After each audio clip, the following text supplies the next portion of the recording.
ಆತ್ಮೀಯ ಸಹೋದರ ಸಹೋದರಿಯರೇ, ನಾವು ನಿಮಗಾಗಿ ಒಂದು ಸಂತೋಷದ ಸುದ್ದಿಯನ್ನು ತಂದಿದ್ದೇವೆ. ಜನವರಿ 1ರಿಂದ 2025 ಸಂಪೂರ್ಣ ವರ್ಷಕ್ಕೆ 365 ಟಾಪಿಕ್ಸ್ಗಳನ್ನು ಹಂಚಿಕೊಳ್ಳುತ್ತೇವೆ. ಪ್ರತಿದಿನ ಒಂದು ಟಾಪಿಕ್ ಮತ್ತು ಅದಕ್ಕೆ ಸಂಬಂಧಿಸಿದ ವಚನಗಳನ್ನು ಹಂಚಿಕೊಳ್ಳುತ್ತೇವೆ. ಇದನ್ನು ಕೇಳಿ ಧ್ಯಾನಿಸಿ ಆಶೀರ್ವಾದ ಹೊಂದಬೇಕೆಂದು ಪ್ರೋತ್ಸಾಹಿಸುತ್ತೇನೆ. ದಯವಿಟ್ಟು ಸಬ್ಸ್ಕ್ರೈಬ್ ಮಾಡಿ ನಿಮ್ಮ ಸ್ನೇಹಿತರೊಂದಿಗೆ ಹಂಚಿಕೊಳ್ಳಿ.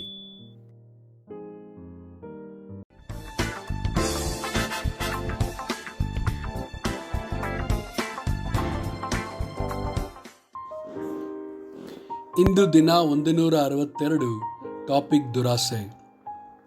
ಲೂಕ 12 ವಚನ 15ರಿಂದ 21. ಜನರಿಗೆ ಎಲ್ಲ ಲೋಭಕ್ಕೂ ಎಚ್ಚರಿಕೆಯಾಗಿದ್ದು ನಿಮ್ಮನ್ನು ಕಾಪಾಡಿಕೊಳ್ಳಿರಿ. ಒಬ್ಬನಿಗೆ ಎಷ್ಟು ಆಸ್ತಿ ಇದ್ದರೂ ಅದು ಅವನಿಗೆ ಜೀವಾಧಾರವಾಗುವುದಿಲ್ಲ ಎಂದು ಹೇಳಿ ಒಂದು ಸಾಮ್ಯವನ್ನು ಹೇಳಿದನು. ಅದೇನೆಂದರೆ, ಒಬ್ಬನೊಬ್ಬ ಐಶ್ವರ್ಯವಂತನ ಭೂಮಿಯು ಚೆನ್ನಾಗಿ ಬೆಳೆಯಿತು. ಆಗ ಅವನು ತನ್ನೊಳಗೆ, ನಾನೇನು ಮಾಡಲಿ, ನನ್ನ ಬೆಳೆಯನ್ನು ತುಂಬಿಡುವುದಕ್ಕೆ ನನಗೆ ಸ್ಥಳವಿಲ್ಲವಲ್ಲ ಎಂದು ಆಲೋಚಿಸಿ, ಒಂದು ಕೆಲಸ ಮಾಡುತ್ತೇನೆ, ನನ್ನ ಕಣಜಗಳನ್ನು ಕೀಳಿಸಿ ಅವುಗಳಿಗಿಂತ ದೊಡ್ಡ ಕಣಜಗಳನ್ನು ಕಟ್ಟಿಸುವೆನು.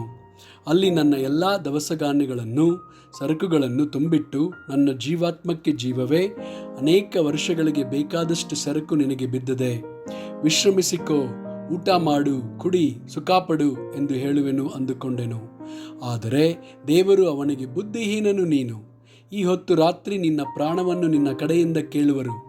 ಆಗ ನೀನು ಸಿದ್ಧ ಮಾಡಿಟ್ಟಿರುವುದು ಯಾರಿಗಾಗುವುದು ಎಂದು ಹೇಳಿದನು. ತನಗೋಸ್ಕರ ದ್ರವ್ಯವನ್ನಿಟ್ಟುಕೊಂಡು ದೇವರ ವಿಷಯಗಳಲ್ಲಿ ಐಶ್ವರ್ಯವಂತನಾಗದೆ ಇರುವವನು ಅವನಂತೆಯೇ ಇದ್ದಾನೆ ಅಂದನು. 1 ತಿಮೋಥೆಯನಿಗೆ 6 ವಚನ 10. ಹಣದಾಸೆಯು ಸಕಲ ವಿಧವಾದ ಕೆಟ್ಟತನಕ್ಕೆ ಮೂಲವಾಗಿದೆ. ಕೆಲವರು ಅದಕ್ಕಾಗಿ ಆತುರಪಟ್ಟು ಅದರಿಂದ ಕ್ರಿಸ್ತ ನಂಬಿಕೆಯನ್ನು ಬಿಟ್ಟು ಅಲೆದಾಡಿ ಅನೇಕ ವೇದನೆಗಳಿಂದ ತಮ್ಮನ್ನು ತಿವಿಸಿಕೊಳ್ಳುತ್ತಾರೆ. ಇಬ್ರಿಯರಿಗೆ 13 ವಚನ 5. ದ್ರವ್ಯಾಶವಿಲ್ಲದವರಾಗಿರಿ, ನಿಮಗಿರುವುಗಳಲ್ಲಿ ತೃಪ್ತರಾಗಿರಿ.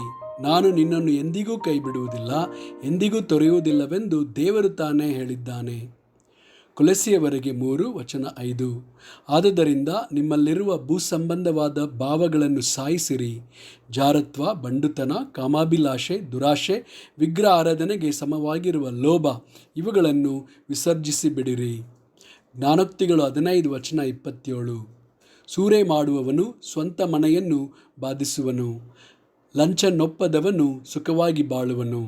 ಆಮೆನ್.